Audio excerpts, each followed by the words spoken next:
नमस्कार मित्रों, मैं शशि भूषण सिंह वैदिक सनातन संस्थान जागरूकता अभियान में आपका स्वागत करता हूँ। आज हम सूचना के अधिकार अधिनियम 2005 के अंतर्गत कुछ जानकारी आपको उपलब्ध कराएंगे। जैसे सरकार से किन किन विषयों पर हम सूचना मांग सकते हैं या किसी सरकारी पदाधिकारी से किन किन विषयों पर सूचना मांग सकते हैं और आरटीआई के अंतर्गत कौन कौन सी धाराएं हमारे उपयोग की हैं। आरटीआई का मतलब है सूचना का अधिकार। ये कानून हमारे देश में 2005 में लागू हुआ, जिसका उपयोग करके आप सरकार और किसी भी विभाग से सूचना मांग सकते हैं। आमतौर पर लोगों को इतना ही पता होता है, परंतु आज मैं आपको इसके बारे में कुछ और रोचक जानकारियाँ देता हूँ। आरटीआई से आप सरकार से कोई भी सवाल पूछकर सूचना ले सकते हैं। आरटीआई से आप सरकार के किसी भी दस्तावेज की जांच कर सकते हैं। आरटीआई से आप दस्तावेज की प्रमाणित कॉपी ले सकते हैं। आरटीआई से आप सरकारी कामकाज में इस्तेमाल सामग्री का नमूना ले सकते हैं। आरटीआई से आप किसी भी कामकाज का निरीक्षण कर सकते हैं।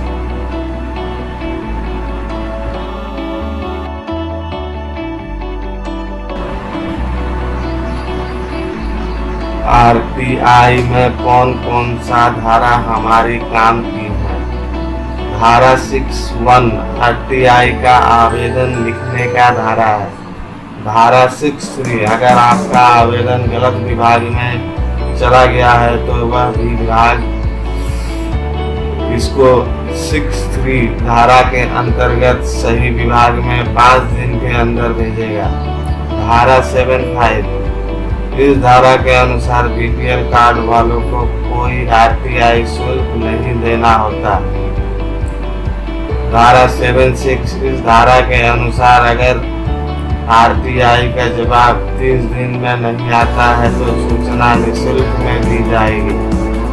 धारा 18 अगर कोई अधिकारी जवाब नहीं देता है तो उसकी शिकायत सूचना अधिकारी को दी जाएगी। धारा 1 इसके अनुसार वो सूचना आरटीआई में नहीं दी जाएगी जो देश की अखंडता और सुरक्षा के लिए खतरा हो या विभाग की आंतरिक जांच को प्रभावित करती हो। धारा 19(1) अगर आपके आरटीआई का जवाब 30 दिन में नहीं आता है तो इस धारा के अनुसार आप प्रथम अपील अधिकारी को प्रथम अपील कर सकते हो।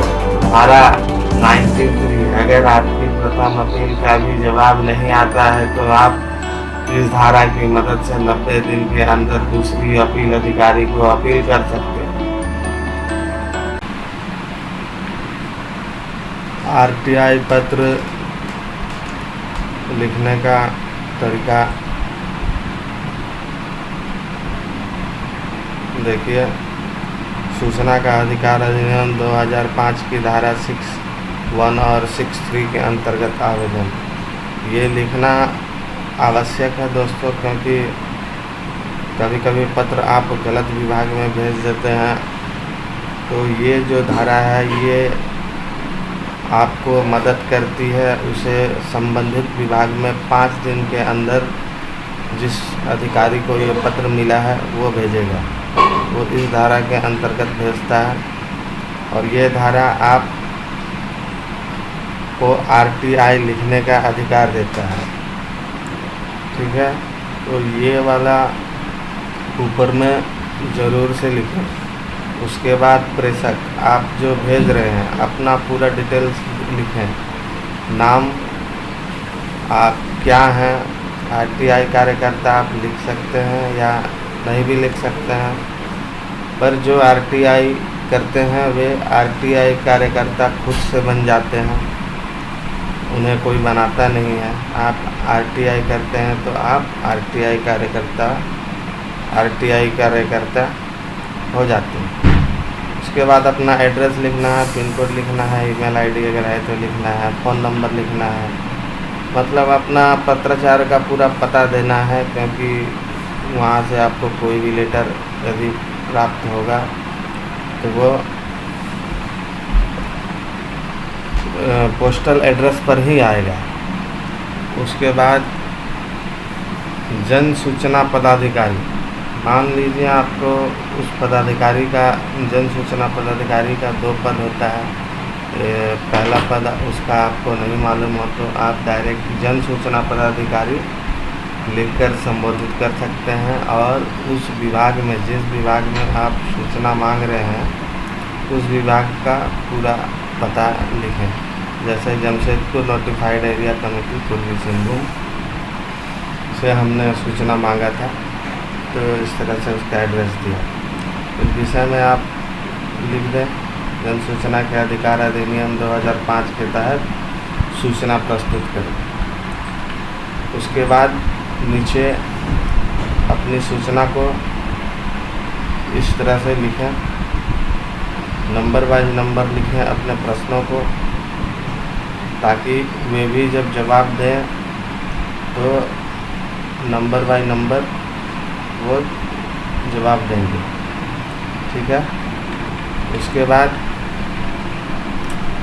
यहाँ नीचे अपना पोस्टल ऑर्डर, जो 10 रुपये का पोस्टल ऑर्डर आपने लिया है उसका सीरियल नंबर यहाँ लिखें, और लिख दें कि हमने इतने इतने क्रमांक से पोस्टल ऑर्डर से 10 रुपये का, या आपके राज्य में जितने का शुल्क है उसका भुगतान किया, और यहाँ अपना हस्ताक्षर करें और लेटर को रजिस्ट्री के माध्यम से या फिर कार्यालय में जाकर जमा कराएं, और उसका रिसीविंग ज़रूर लें। अगर आप उसका रिसीविंग नहीं लेंगे तो वो बेकार हो जाएगा, आगे आप अपील नहीं कर पाएंगे, क्योंकि अपील करने में आपको इसका रिसीविंग की एक प्रति वहाँ देनी होती है।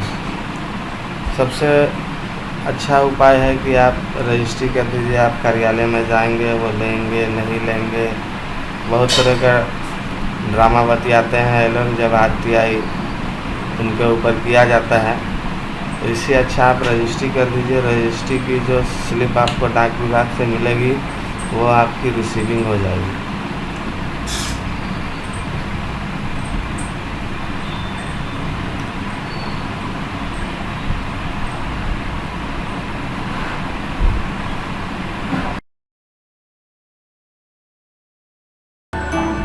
तो दोस्तों, आज हमने RTI के विषय पे आपको जानकारी दी। अगर ये हमारी जानकारी आपको